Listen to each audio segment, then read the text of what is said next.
Saudari-saudaraku yang terkasih, berjumpa kembali bersama saya Inspirasiku di Antara. Renungan Harian Senin 8 Juli. Pekan Biasa ke-14. Semoga kita bersama keluarga dan komunitas kita selalu dalam keadaan baik, tetap sehat, dan bersemangat. Marilah kita mengawali renungan kita hari ini dengan tanda kemenangan Kristus. Dalam nama Bapa dan Putra dan Roh Kudus. Amin.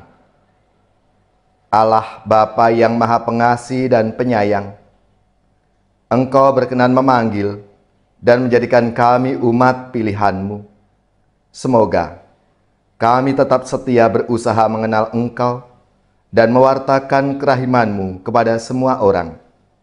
Dan semoga kami menyadari karya penyertaan-Mu agar dapat melakukan kehendak-Mu. Dengan pengantaraan Yesus Kristus Putra-Mu Tuhan kami, yang bersama dengan Dikau dalam persatuan Roh Kudus, hidup dan berkuasa Allah sepanjang segala masa. Amin. Dalam nama Bapa dan Putra dan Roh Kudus. Amin. Inspirasi kita hari ini dari Injil Suci menurut Matius bab 9 ayat 18 sampai 26. Marilah kita baca bersama-sama dan kita renungkan. Sekali peristiwa, datanglah kepada Yesus seorang kepala rumah ibadat. Ia menyembah Dia dan berkata, "Anakku perempuan baru saja meninggal. Tetapi datanglah, letakkanlah tanganmu atasnya, maka ia akan hidup." Lalu Yesus pun bangun dan bersama murid-muridnya mengikuti orang itu. Pada waktu itu, seorang wanita yang sudah 12 tahun lamanya menderita pendarahan maju mendekati Yesus dari belakang dan menjamah jumbai jubahnya. Karena katanya dalam hati, "Asal ku jamah saja jubahnya, aku akan sembuh." Tetapi Yesus berpaling dan memandang, serta berkata, "Teguhkanlah hatimu, hai anakku, imanmu telah menyelamatkan engkau." Maka sejak saat itu sembuhlah wanita itu. Ketika Yesus tiba di rumah kepala rumah ibadat itu, dan melihat peniup-peniup seruling, serta orang banyak yang ribut, berkatalah ia, "Pergilah, karena anak ini tidak mati, tetapi tidur." Tetapi mereka menertawakan dia. Setelah orang banyak itu diusir, Yesus masuk. Dipegangnya tangannya si anak, lalu bangkitlah anak itu. Maka tersiarlah kabar tentang hal itu ke seluruh daerah. Demikianlah sabda Tuhan. Terpujilah Kristus. Saudari-saudaraku yang terkasih, sabda Tuhan hari ini berkisah tentang Jairus, seorang pemimpin sinagoga di Kapernaum. Putrinya sakit keras dan meninggal ketika dia dalam perjalanan meminta bantuan Yesus. Ia menyaksikan Yesus menyembuhkan orang-orang sakit. Dalam hati dia berpikir, seberapa besar otoritas dan kuasa sebenarnya yang dimiliki oleh Yesus. Dia bisa menyembuhkan orang sakit, tetapi dapatkah ia membangkitkan orang mati? Ia lalu bersujud di hadapan Yesus dengan kerendahan hati dan rasa putus asa. Yesus tanggap terhadap kerinduan Jairus, sekalipun imannya sangat kecil, dibarengi dengan keputusasaan. Yesus tidak berbicara apapun dengan Jairus, tetapi segera pergi bersamanya untuk membangkitkan putrinya yang telah meninggal. Di tengah perjalanan, seorang perempuan yang sudah 12 tahun sakit pendarahan menyentuh jubah Yesus dan ia menjadi sembuh. Kuasa dan otoritas Yesus membersihkan dia dari penyakitnya, juga dari dosa-dosanya. Demikian pula, Yesus menyentuh mayat gadis itu, dan ia pun bangkit dari kematiannya. Saudari-saudaraku yang terkasih, di dalam Yesus kita telah dijadikan manusia baru. Kita disembuhkan dari penyakit dan dosa-dosa kita.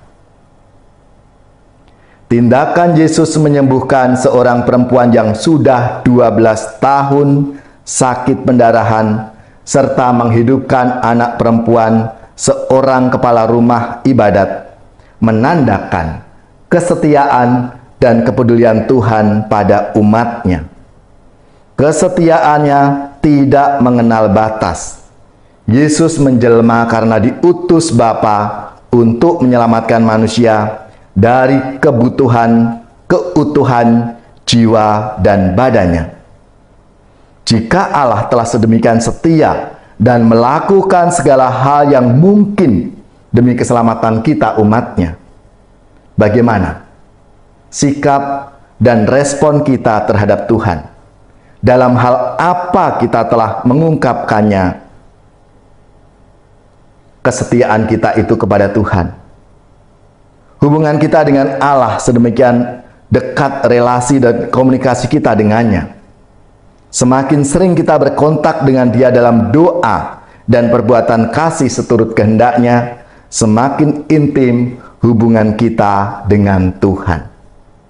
Saudara-saudariku yang terkasih, maka walaupun menjamah jubahnya saja, kekuatan kekuasaan Allah itu mengalir dalam diri kita.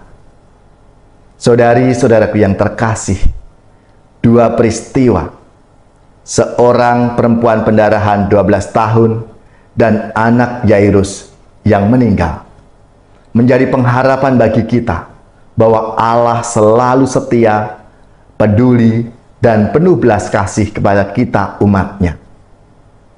Percayakah kita akan kuasa Allah itu? Marilah, saudari-saudaraku yang terkasih, kita mohon bimbingan Tuhan agar kita pun juga setia kepadanya. Kita terbuka hatinya untuk mengikuti apa yang menjadi kehendak Tuhan atas hidup kita masing-masing.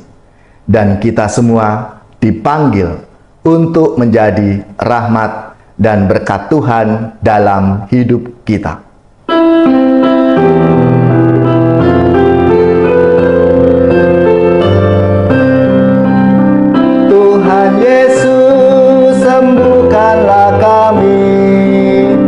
Orang buta, orang congkak hati, dari mati hidupkanlah kami, dari dosa bersihkanlah kami, Tuhan Yesus. Tanpa Yesus kita orang miskin, tanpa Yesus hati kita dingin. Dengan Yesus kita amat kaya, hati kita akan bersukaria. Dengan Yesus, Tuhan Yesus, sembuhkanlah kami. Orang buta, orang congkak hati, dari mati hidupkanlah kami, dari dosa bersihkanlah kami, Tuhan Yesus. Tanpa Yesus kita ketakutan, tanpa Yesus kita tidak tahan. Dengan Yesus kita akan mampu mengalahkan kekuatan dosa. Dengan Yesus, Tuhan Yesus, sembuhkanlah kami. Orang buta, orang congkak hati, dari mati hidupkanlah kami, dari dosa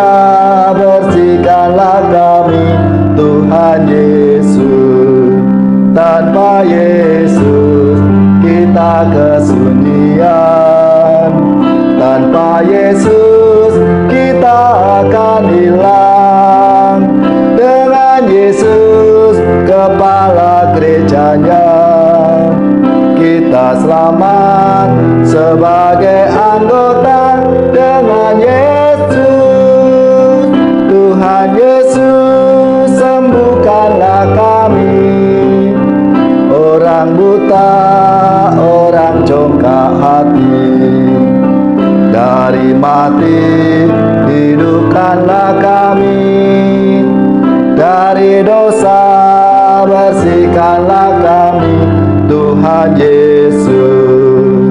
Tanpa Yesus kita bagai buta, tanpa Yesus tersesatlah kita. Dengan Yesus cahaya dunia, jalan terang menuju bahagia. Dengan Yesus, Tuhan Yesus, sembuhkanlah kami, orang buta, orang congkak hati. Dari mati hidupkanlah kami, dari dosa bersihkanlah kami, Tuhan Yesus. Saudari-saudaraku yang terkasih, marilah kita siapkan hati kita untuk menerima berkat Tuhan. Semoga saudari-saudara sekalian, keluarga-keluarga dan komunitas kita, orang-orang yang kita doakan, mereka yang sakit, yang menderita, seluruh tugas, belajar, pekerjaan, usaha, serta karya pelayanan kita, dibimbing, dilindungi dan diberkati oleh Allah yang Maha Kuasa, Bapa dan Putra dan Roh Kudus. Amin.